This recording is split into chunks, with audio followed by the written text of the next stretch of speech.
할렐루야. 오늘 첫날 금요일 새 첫 번째인데요. 여러분이 하늘 문이 열리고 성령이 임하고 하나님의 음성이 꼭 들리는 새해가 되시기를 간절히 축복합니다. 하늘 문이 열려야 됩니다. 하늘 문이 열리면 우리의 삶에 땅에서 하늘의 삶을 살아가는 놀라운 역사가 일어납니다. 하늘의 복이 우리에게 넘치도록 부어지게 됩니다. 이 비밀을 깨달으면 놀라운 일들이 납니다. 한 형제랑 얘기하다가 그 형제가 저한테 그 얘기를 해요. 목사님, 전에는 목사님 말씀을 그냥 들었는데 언제부터는 그 말씀이 이렇게 믿음으로 취하게 된대요.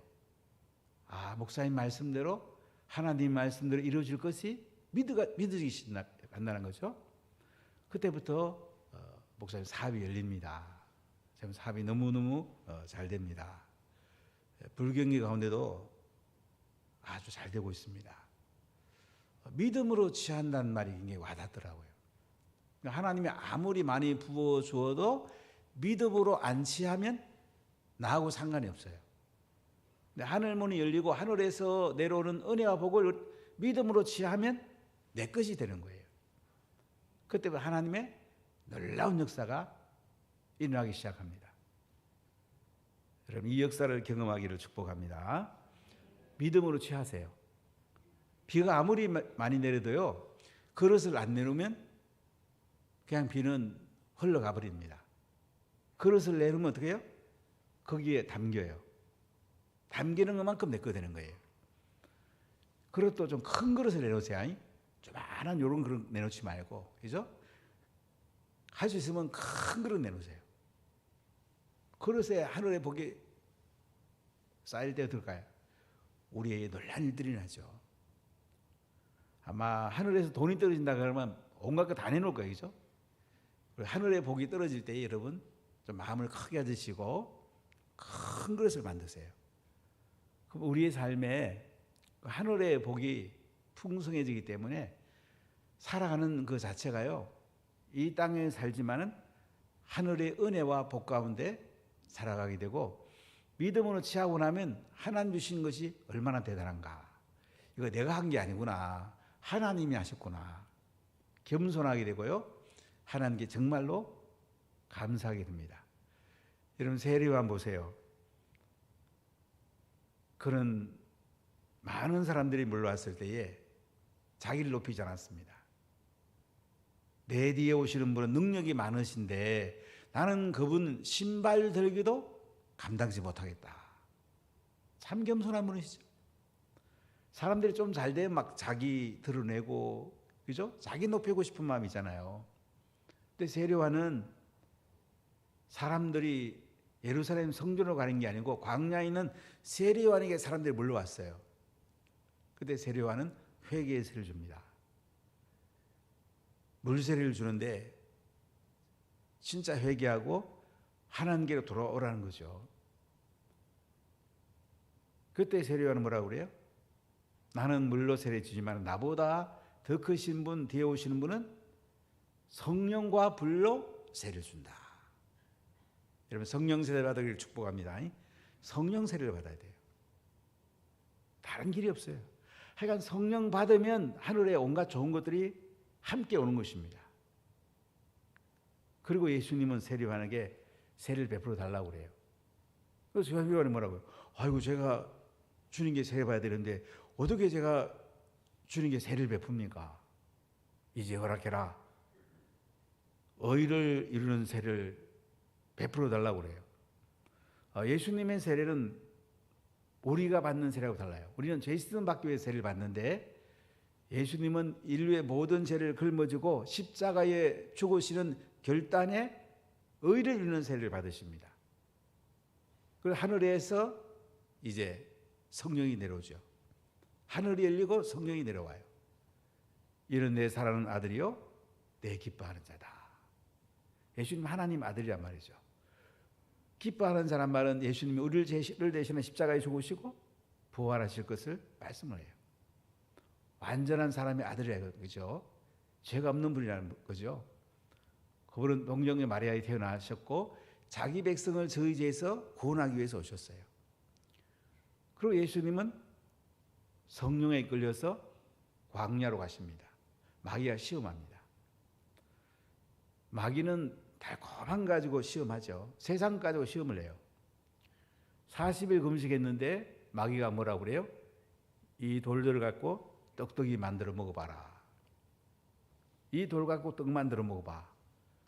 얼마나 먹고 싶겠습니까? 이때 예수님 뭐라고 합니까? 사람이 떡으로만 살 것이 아니고 하나님의 입으로 나오는 말씀으로 살 것이니라. 올해는 꼭 밥 먹기 전에 말씀 먼저 드세요. 자녀에게도 밥 먹이기 전에 말씀을 먼저 먹이세요. 아시겠죠? 그럼 아이들에게 놀란 일들을 합니다. 한국 사람이 제일 많이 하는 말이 뭔 줄 아십니까? 어릴 때. 공부 많이 하란 말보다 더 많이 하는 말이 더 먹어. 더 먹으란 말이 제일 많이 하는데 요새는 안 그러나요? 옛날엔 그랬답니다. 왜 자꾸 더 먹으라고 그래? 말씀을 더 먹으라고 그래야지. 밥만 자꾸 더 먹으면 어떡해? 말씀 더 먹고 밥은 조금 덜 먹고 그럼 더 건강합니다. 하나님의 입으로 나오는 말씀으로 살 것이니라. 가정 식탁 예배에서도 말씀을 먹여보세요. 우리 자녀들 지혜롭게 됩니다. 공부 걱정 안 해도 돼요. 하나님이 그들 아끼를 놀랍게 인도할 것입니다. 그 다음에 시험이 뭡니까? 영성을 시험하죠. 셰마에 보면 너는 마음을 다하고 뜻을 다하고 힘을 다하여 너희 하나님을 사랑하라. 이 세 영역을 시험하는 거예요. 육체의 중심이 마음이거든요. 처음에는 육체를 시험해서 돌 갖고 떡떡이 만들어 보라 했고, 두 번째는 예수님이 신명기 말씀으로 대답하니까 사단이 말씀을 또 비틀어요. 말씀 해석이 굉장히 중요합니다.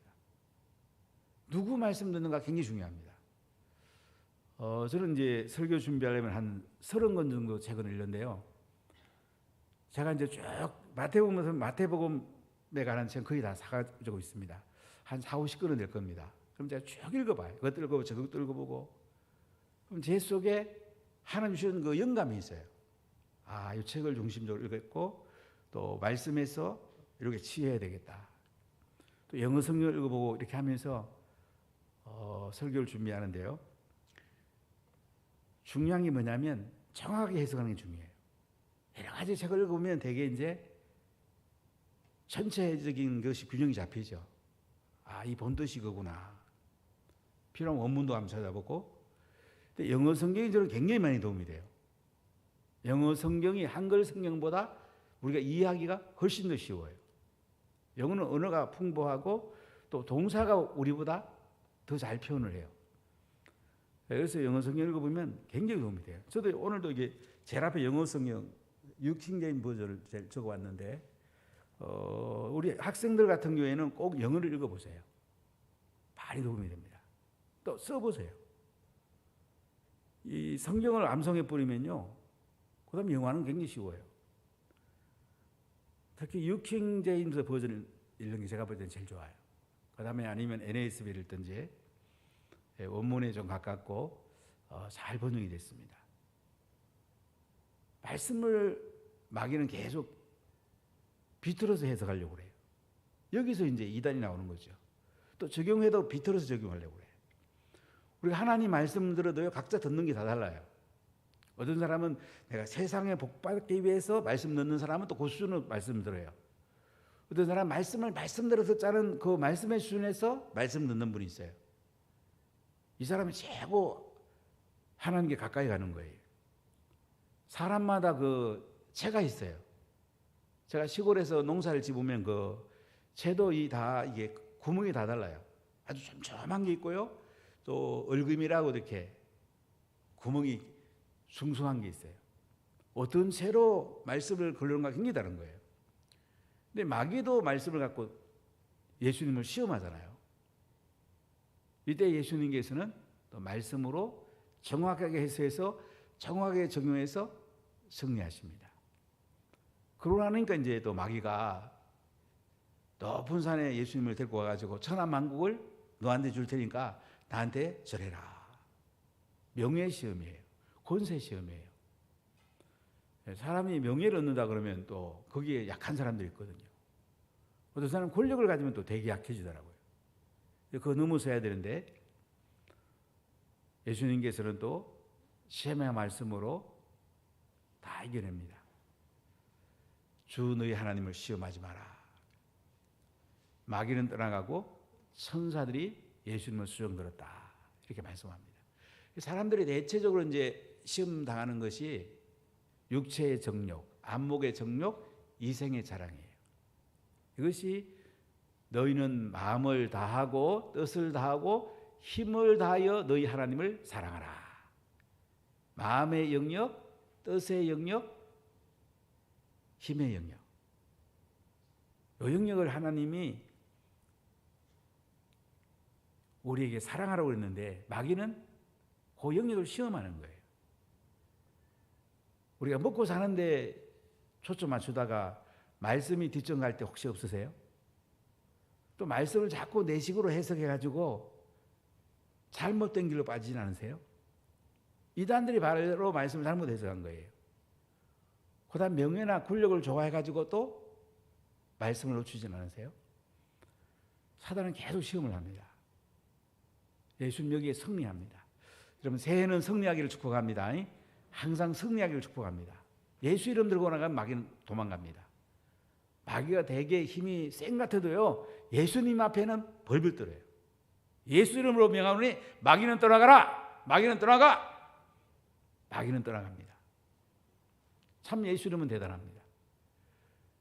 그리고 나서 예수님은 이제 사역을 시작합니다. 나사렛으로 가셨다가 가버나움에 오셔가지고 이방 땅에서 사역을 시작합니다.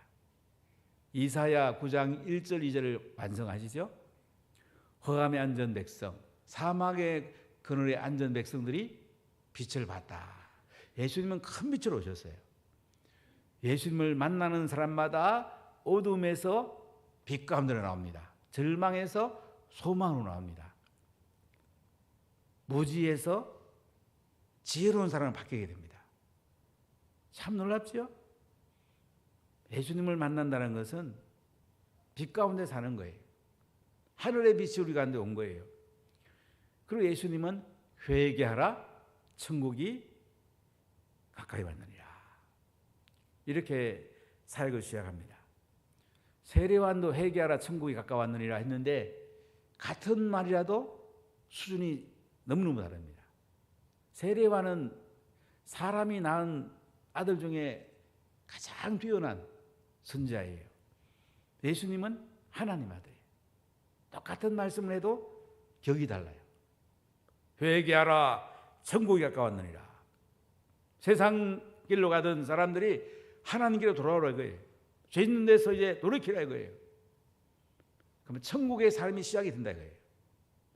회개하고 예수님을 믿으면 천국의 왕이신 예수님이 나를 다스립니다. 천국의 삶이 시작이 돼요.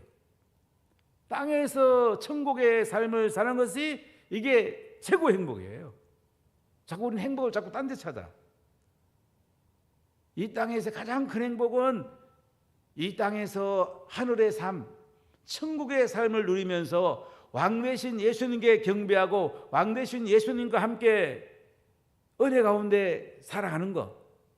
이게 행복인 거예요. 이게 최고 행복이에요. 자꾸 우리는 행복하면 자꾸 세상적 조건을 생각해요. 물론 세상적 조건이 천국의 삶을 사는데 도움이 되면 플러스 되는 것입니다.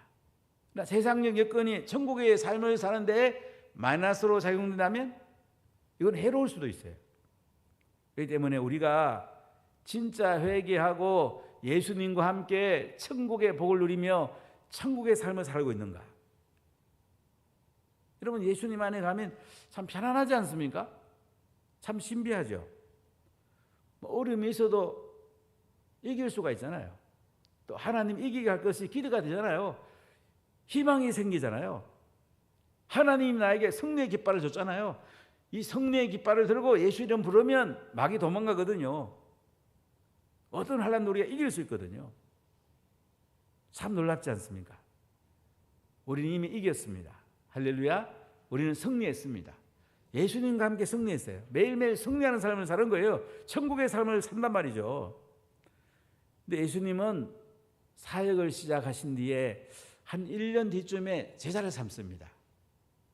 예수님께서 안드레나 시몬 베드로를 아마 초기 알았을 거라 생각해요. 성경학자들 이야기를 들어보면 한 1년 지내서 제자를 삼습니다. 자, 예수님이 갈릴리 호수를 지나가시다가 해변가에서 두 사람을 먼저 불러요. 시몬 베드로와 안드레를 부릅니다. 그들은 바다에 그물 던지고 있습니다. 고기 던지고 잡고 있습니다. 어부입니다. 피시맨입니다. 이 당시 어부들은 중류 정도의 사람들입니다. 예수님이 머리 둘 곳이 없다고 그러고 예수님은 되게 가난한 분이라 이렇게 생각하는 분도 계신데 예수님 나사렛에서 자라셨고 그 당시로 보면 예수님은 중류 집안에 사셨어요. 아버지가 목수였고 건축업자였습니다. 나사렛에서 이제 로마 도시가 형성이 됐는데 거기까지 아버지가 일하러 다니셨어요. 가이드하고 같이 가면 그 길을 가면서 많은 생각해 봤는데요. 예수님은 중류층 정도 아버지가 그냥 그런 대로 재정 괜찮은 예수님 유복하게 어린 시절을 잘하신 분이에요. 이게 어부를 부르는데 이 어부도 배가 있잖아요. 그럼 배가 비쌉니다. 지금도 배 한 대가 자동차보다 훨씬 비싸죠. 배를 가지고 있는 그 아버지 밑에 시몬 베드로와 안드레가 물고기 잡는 거예요. 자, 그런데 예수님 뭐라고 그래요? 나를 따라오너라. 내가 너희를 사람을 낚는 어부가 되게 하리라. 이렇게 말씀을 합니다. 자, 예수님은 제자를 선택하는 게 굉장히 중요한데요. 어떤 사람을 선택했느냐? 좋은 성품을 가진 사람. 되게 중류층에서 사는 사람들이 성품 좋은 사람들이 많습니다. 별 상처 없이 좋은 부모님이 대단한 사람들. 좋은 성품을 가진 사람을 예수님이 선택했고요. 또 물고기를 잡고 있는 거 보면 자기 하는 일에 성실한 사람이에요. 성실한 사람을 선택했고요. 또 예수님이 나를 따라오라고 그랬을 때에 너희를 고기 잡는 어부가 아니고 사람 낚는 어부로 되게 해준다니까 어떻게 해요? 20절을 읽어볼까요? 그들이 곧 그물을 버려두고 예수를 따르니라. 즉시 순종합니다. 이미디어트리 바로 순종해요. 그물을 버려두고 예수님을 따라갑니다. 자, 보통 사람 같으면 어떻게 있어요? 아이고 제가 고기를 많이 잡았는데 어시장에 가서 팔고 제가 따라가면 안 되겠습니까? 또 아버지랑 제가 함께 있는데 아버지한테 이거 다 맡기고 나서 따라가면 안 되겠습니까? 오늘 예수님이 나를 따르라고 했더니 그들이 곧 그물을 버려두고 즉시 그물을 버려두고 예수님을 따라갑니다. 바로 순종하는 사람. 자기 이득을 추구하는 게 아니고 예수님 중심의 사람. 이 사람을 예수님이 제자로 선택합니다. 자, 그리고 다른 두 형제 세베대 아들 야고보와 요한을 또 선택하는데요. 그들은 그물을 깃고 있습니다. 고기를 다 잡고 나서 그물을 수선하고 있어요. 이때 예수님 부릅니다. 자, 22절에 보니까 그들이 곧 배와 아버지를 버려두고 예수를 따르니라. 배만 버려둔 게 아니고요. 아버지도 버려둡니다. 무슨 얘기죠? 예수님을 따라가는 것은 아버지보다도 우선한다는 거예요. 물론 우리가 효도해야죠. 하나님께 11조 드리면 양가의 부모님께도 11조 드리면 너무 좋죠. 그런데 오늘 야고보와 요한은요, 예수님이 부르니까 배와 아버지를 버려두고 예수를 따랐다. 이렇게 복음 전하고요, 이렇게 제자 삼는 게 중요하다는 거예요. 이렇게 중요해요. 제가 조금 전에 와서도 기도하면서 제 마음에 계속 이런 기도를 했어요. 하나님, 한 영혼을 구원해서 한 영혼 제자 삼는 우리 모든 성도 되게 해주세요.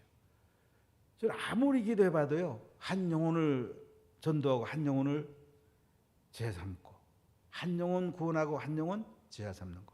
물론 세 영혼 구원하고 세 영혼 제자 삼으면 더 좋아요. 12영혼 구원하고 12영혼 제자 삼으면 더 좋아요. 어제 예수님이 하신 일들을 오늘 3대 사를 같이 나누려고 하는데요. 한 줄로 적어보면 영혼을 구원하고 말씀을 가르쳐서 치유해서 제자를 삼아라. 그 예수님이 오신 목적이에요. 우리에게 맡긴 일이에요. 자, 예수님의 3대 사를 같이 나눠보겠습니다. 23절입니다.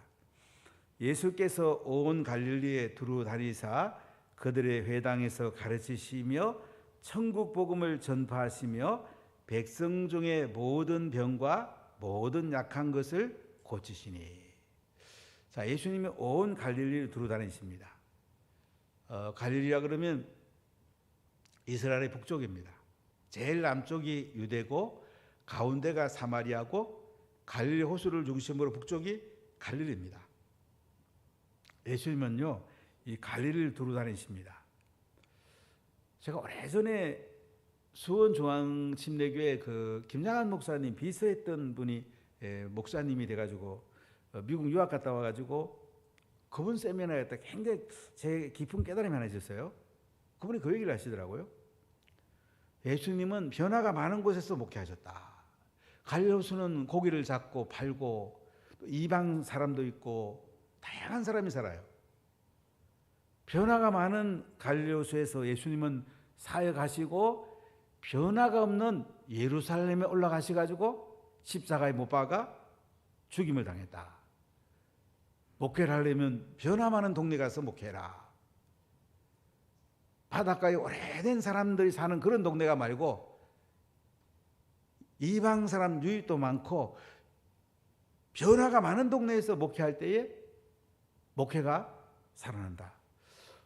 지금 저는 굉장히 와닿는 말이에요. 예수님은 갈릴리 호수 주변 변화가 많은 곳, 이방 사람들이 와서 많이 사는 곳, 이곳에서 예수님은 사역을 하십니다. 근데 예수님 사역은 세 가지예요.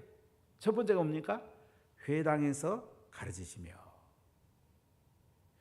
이스라엘 백성들이 예루살렘 성전이 무너지고 바벨론으로 포로 잡혀갑니다. 그곳에 가서 바벨론 강가에서 그들은 울고 기도하면서 시나고고 회당을 짓게 됩니다. 예루살렘 성전을 생각하면 회당을 짓게 되는데 이 회당에서 예배드리고 말씀 공부하고 결혼식도 하고 삶의 터전이 됩니다. 어떤 면에서 오늘 교회는 성전 플러스 회당 개념이에요. 성전은 예배드리는 곳이잖아요. 제사를 드리는 곳이잖아요. 회당에는 말씀 공부하고 회당에서는 사람들이 모여서 교제도 하고 커피숍도 필요하고 결혼식장도 필요하고 다양한 것들을 이렇게 합니다. 예수님은 회당에서 가르치세요. 예수님은 유대인이었잖아요. 어릴 때부터 하브루타로 배우시고 요셉과 마리아와 함께 그 가정 식탁 예배에서 구약 말씀을 배웠잖아요. 회당에 가셔서 예수님은 구약 말씀을 가르치십니다. 구약 핵심은 뭐죠? 메시아가 오신다. 신약 핵심은 뭡니까? 메시아가 오셨다. 계시록 핵심은 뭡니까? 메시아가 다시 온다는 거잖아요. 회당에서 구약을 풀어서 가르치세요. 성령이 오실 것을 가르치시고 구약 말씀 그대로 가르치단 말이죠. 여러분 교회에 왜 옵니까? 말씀을 배우는 거예요. 말씀을 자꾸 배워야 돼요. 특히 부모님 말씀을 잘 배워야지 자녀들에게 잘 가르칠 수 있습니다. 오늘 교회학교 교사 선생님들이 잘 찬양하시는데 교사 선생님들이 말씀을 잘 알아야지 우리 다음 세대에게 말씀을 잘 가르칠 수가 있어요. 말씀을 배워야 돼요. 매일매일 말씀을 공부하고 묵상하고 자꾸 실천을 하십시오. 이스라엘 통곡의 벽 웨스턴 월에 가면 그 안쪽에 들어가면 정통 유대인들이 이 성경 놓고요 계속 그들은 막 고개를 흔들어가면서 얼마나 그 성경을 암송하는지 몰라요. 자기들 음송한다는 표현을 쓰는데 한번 랍비가 인도하는 가정 식탁 예배를 갔는데요. 저는 그때 은혜를 많이 받았어요. 2시간 인도하는데 성경을 계속 음성하는데 운율이 있더라고요. 꼭 노래하는 것 같아요. 하나도 안 지루하더라고요. 구약 성경을 계속 이렇게 노래로 불러서 이렇게 그때 참 하나님 은혜가 있었는데, 가르칠 때에 다양한 방법으로 자녀들에게 또 우리 세론들에게 말씀을 가르치십시오. 이게 사는 길입니다. 그 다음에 예수님 뭐 하십니까? 천국 복음을 전파하시며. 천국 복음은 뭐죠? 예수님이 이 땅에 메시아로 오셨다는 거죠. 십자가에 죽으시고 부활하러 오셨다는 거죠. 성전하시고 다시 오실 거라는 거죠. 천국 복음, 요한겔리온, 천국 복음을 전파하십니다. 구약을 가지고 이제는 메시아를 설명하는 거죠. 이 당시는 아직 신약이 있기 때문에 지금 말하면 마태, 마가, 누가, 요한 또는 사도행전, 신약 성경 가지고 천국 복음을 전파할 수 있잖아요. 예수님은 하나님 아들인데 동정녀 마리아에 태어나시고 죄가 없는 분으로 태어나시고 고난을 받으시다가 십자가에 우리 죄를 걸머지고 돌아가시고 무덤에 장사했다가 3일 만에 부활하시고 성천하시고 그분은 다시 오십니다. 이게 복음의 흐름이잖아요. 이 천국 복음을 전파하시는 거예요. 가르친단 말은 영어로 티칭이고요. 전파한다는 말은 프리칭입니다. 헬라도 조금 달라요. 가르친단 말은 디다스코라는 단어를 쓰고 전파한다는 말은 케루스라는 단어를 씁니다. 조금 차이가 있어요. 복음을 전파하시고 그 다음에 뭐 하십니까? 백성 중에 모든 병과 모든 약한 것을 고치시니. 예수님은 병을 또 고치십니다. 모든 병과 모든 약한 것. 예수님의 못 고치는 병은 없는 거예요. 병들었을 때 얼마나 힘듭니까? 저도 인도 가서 조금 무리가 돼갖고 아예 좀 회복이 더 필요한데 이제 무리하면 안 되겠구나 생각이 좀 종종 들 때가 있습니다. 인도 가서 제가 피터하고 피터 제자들 또 아믹과 그 제자들 하도 열심히 하기 때문에요. 하나라도 더 멘토링 해주고 싶어서 조금이라도 그들에게 더 어떻게 해보려고 엄청 애를 썼는데 주를 만났어도 근데 감사했던 거는 피터하고 주울하고 이런저런 얘기하다가 야 니들 사회관계 너무 좋다고 그랬더니 죄송합니다만 이런 얘기를 하더라고요. 목사님이 영감 준 것이 목회에 너무너무 도움이 됐습니다. 영감이라는 표현을 써서 굉장히 저는 감사했어요. 우리 하나님이 주는 영감이 굉장히 중요해요. 그럼 자녀들에게도 영감을 불어넣어 주세요. 아이들이 달라집니다. 우리가 이 세 가지 사역을 예수님이 하시는데요. 가르치는 사역, 전파하는 사역, 병든 자를 고치는 사역. 이것이 예수님 사역의 전체를 요약한 거예요. 그대는 이것을 풀어서 이제 설명을 하는 거예요. 그리고 복음서를 보면 예수님 병 고친 얘기 많이 나오죠. 그 다음에 예수님께서 가르친 이야기 많이 나와요. 그 다음에 예수님이 복음 전하는 얘기 많이 나오고. 어떻게 예수님 잘 믿는 건가요? 이 세 가지 사역에 내 인생의 포커스가 맞춘 사람이 예수님 잘 믿는 거야. 아주 간단합니다. 그냥 예수님 믿고 세상에 복만 추구하는 건 아주 낮은 단계고요. 우리가 예수 믿고 나서 어떻게 해요? 하늘의 삶을 추구하는 거잖아요. 하늘의 삶이 뭐냐 이거죠. 천국 복음 전파하는 거고 하나님의 말씀을 또 다른 사람이 가르치는 거고 또 병든 자를 위해서 기도하고 하나님이 그들을 치료하도록 하나님께 맡기는 것. 이것이 우리가 이 땅에서 살아가는 예수님의 3대 사역. 우리가 매일매일 추구해야 될 가장 중요한 사역이 세 가지라는 거죠. 여기에 포커스가 맞춘 사람은 복이 있습니다. 하늘의 상이 큽니다. 예수님이 한 대로 우리 살면 되잖아. 쉽잖아요. 내가 원하는 게 아니고 예수님이 원하는 거. 예수님이 살아간 그대로 살아가면 되는 거예요. 자, 24절 읽어볼까요? 그의 소문이 온 수리아에 퍼진지라 사람들이 모든 앓는 자 곧 각종 병에 걸려서 고통당하는 자, 귀신 들린 자, 간질하는 자, 중풍병자들을 데려오니 그들을 고치시더라. 자, 예수님이 병든 자를 고친다는 소문이요, 온 수리아 퍼집니다. 수리아는 지금 시리아야. 다마스커스가 수도죠. 모든 앓는 자들, 각종 병에 걸려서 고통당하는 자, 귀신 들린 자, 간질하는 자, 중풍병들을 데리고 옵니다. 이런 병든 자들은 보통 의사 선생님 그 당시 잘 못 고쳤어요. 지금 의술이 발전해 갖고 많은 병들을 고치내잖아요. 지금 평균 수명이 뭐 우선 장례식에 한 90세 되게 넘는 것 같아요. 95세가 보통 많던데요. 참 오래 삽니다. 의술이 대단한 거예요. 의사들이 병 고치는 거 중요합니다. 좋은 약을 개발하는 거 중요합니다. 근데 더 중요한 거는 하나님이 질병을 고친다는 거죠. 예수님을 보내갖고 어떤 질병이 고쳐더라도 예수님의 손이 닿으면 고침을 받는 거예요. 간질병이 낫고 귀신이 물러가고 쩔름마리가 낫고 어떤 병이라도 예수님께 오면 낫는 거예요. 우린 예수님께 부탁하는 거죠. 예수님 고쳐주세요. 암덩어리 떨어져 나가게 해주세요. 참 신비한 거는 그 암 놓고 기도해 보면요, 하나님이 일하실 때가 종종 있어요. 하나님 정말 대단한 분이에요. 고치고 안 고치는 하나님의 손에 달렸습니다. 우리는 예수님께 부탁을 해야죠. 예수님이 일하시면 되거든요. 예수님 한 번 만져주면 되거든요. 예수님이 한 번 머리에 손 얹어주면 되거든요. 어느 순간인지 알 수가 없어요. 그래서 우리는 연약한 분 놓고 기도하고 내 질병 놓고도 기도하는 거죠. 자, 25절 읽어볼까요?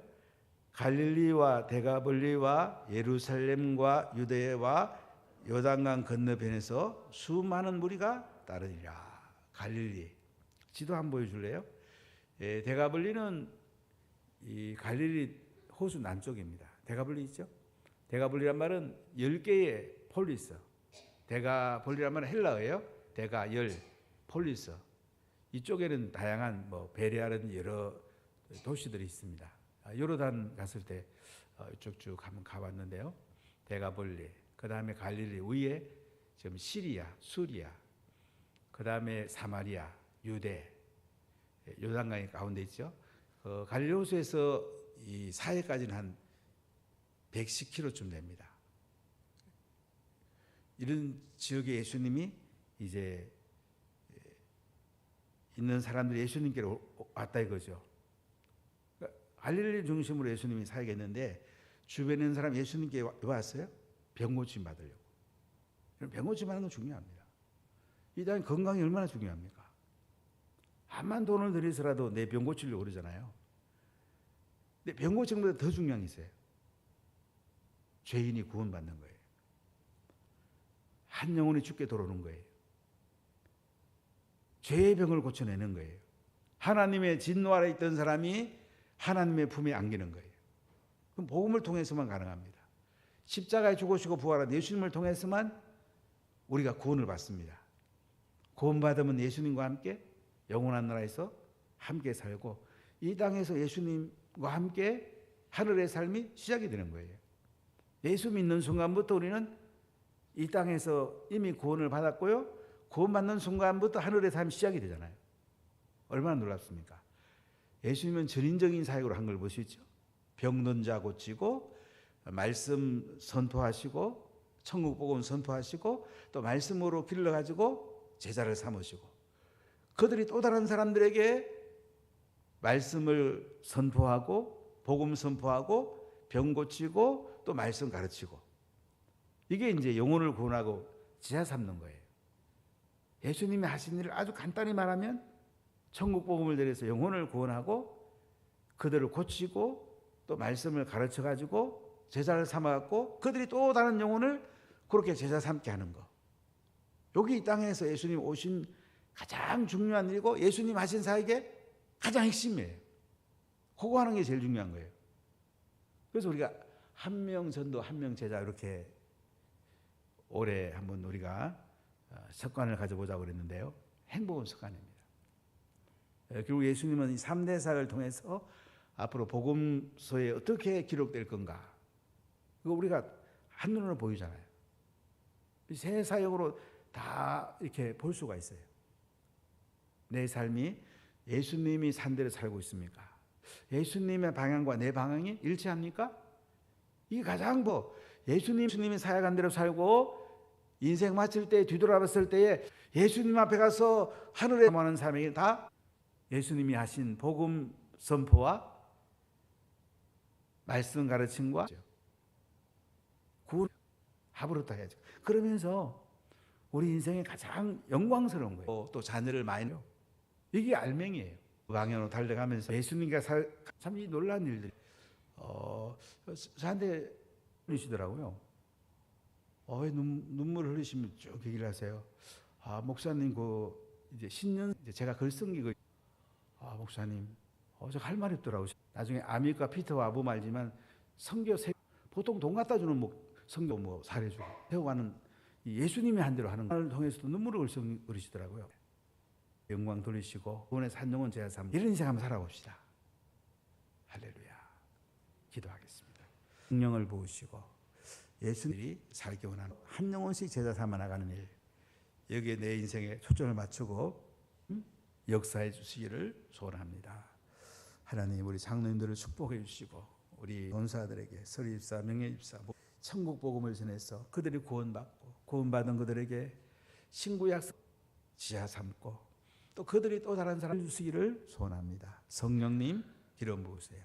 또 기름을 부으세요. 한량없이 하나님 기름 부으시고 부장들, 셀리더 인턴들에게 제자로 하나님 주님이 하신 일 상이 크고 간증거리가 있고 예수님 뵙고 싶은 뜨거운 마음이 있도록 하나님 은혜를 베풀어 주세요. 땅의 것을 넘어 하늘의 삶이 우리 속에 이루어지게 하세요. 새해 하나님 대한민국을 축복하시고 운하교회를 축복하시고 성도의 가정을 축복하시고 일터와 사업터에 재정을 부으셔서 건강하게 하시고 하나님 일마다 잘 되게 하셔서 복음 전하고 말씀 가르치고 병든 자를 위해 기도하며 힐링하면서 지하 삼는데 내 인생에 초점을 맞추고 가장 행복한 인생, 가장 영광스러운 인생을 살게 하여 주옵소서. 예수님 이름으로 기도하옵나이다. 아멘. 이 시간 주님을 세움 부르고 하나님 앞에 말씀 중심 딱 잡고 간절히 기도하겠습니다. 주여, 주여, 주여, 아버지